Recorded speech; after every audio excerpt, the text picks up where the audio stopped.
बच्चों, आज की वीडियो में हम कक्षा 5वीं विषय हिंदी पाठ 4 इसका नाम है हम भी सीखे। इसके लेखक का नाम है गोपाल कृष्ण कौल।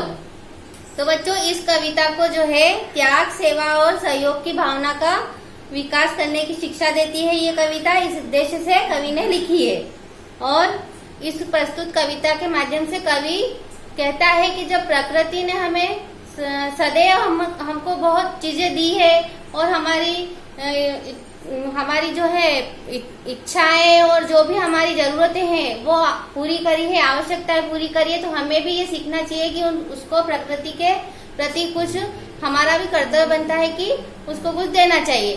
तो मैं इस कविता की 4 पंक्तियां पढ़कर आपको अर्थ समझाऊंगी। ध्यान से आप सुनिएगा और अर्थ को समझिएगा और आप भी अपनी किताब खोल लीजिएगा, पंक्तियां आप भी पढ़ लीजिएगा।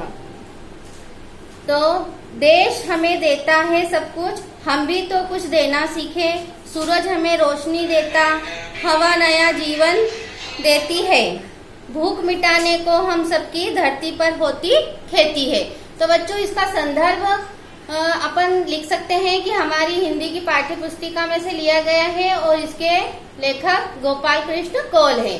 तो इसका संदर्भ आप ऐसे लिख सकते हो और हर पंक्तियों मतलब कोई सी भी पंक्तियां देते हैं अगर परीक्षा में आती है तो संदर्भ एक ही रहता है, पाठ का नाम और हमारी पुस्तक और लेखक का नाम। ये अपन को 3 चीजें संदर्भ में लिखना रहती है। तो प्रसंग में अपन इसका थोड़ा सा वर्णन कर देते हैं कि प्रस्तुत पंक्ति में कवि क्या कहना चाहता है। प्रसंग में सिर्फ 2 लाइन में अपन को बताना रहता है कि देश हमारी आवश्यकता की पूर्ति करता है, तो देश के प्रति हमें भी अपने कर्तव्यों का पालन करना चाहिए।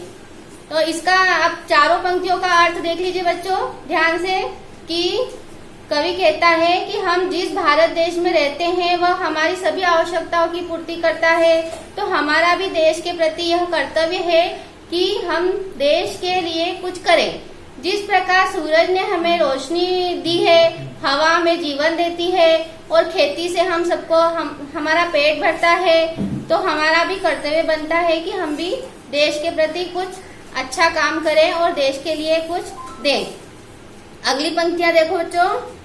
औरों का भी हित हो जिसमें हम ऐसा कुछ करना सीखे। पथिकों को जलती दोपहर में पेड़ सदा देते हैं छाया, खुशबू भरे फूल देते हैं हमको नए फलों की माया। तो संदर्भ आपका वही रहेगा। प्रसंग में आप इसकी 2 लाइन लिख सकते हैं कि प्रस्तुत पद्यांश में कवि कहता है कि हमें ऐसे कार्य करना चाहिए जिससे दूसरों की भलाई हो। ऐसे कार्य हमें निरंतर करना चाहिए कि किसी और का भी भला हो और भलाई के उस माध्यम से हमको इस माध्यम से काम करना चाहिए कि दूसरों का भी भला हो।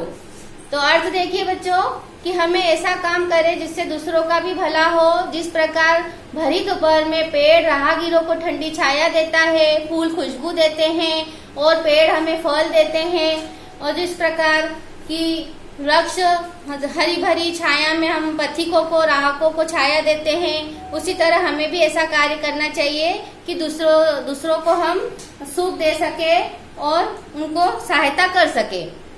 अगली पंक्ति देखना बच्चों। त्यागी तरुओं के जीवन से हम भी तो कुछ जीना सीखें। जो अनपढ़ है उन्हें पढ़ाएं, जो चुप है उनको वाणी दे, जो पिछड़ा है उसे बढ़ाएं, प्यासी मिट्टी को पानी दे। तो पद्यांश वही रहेगा आपका।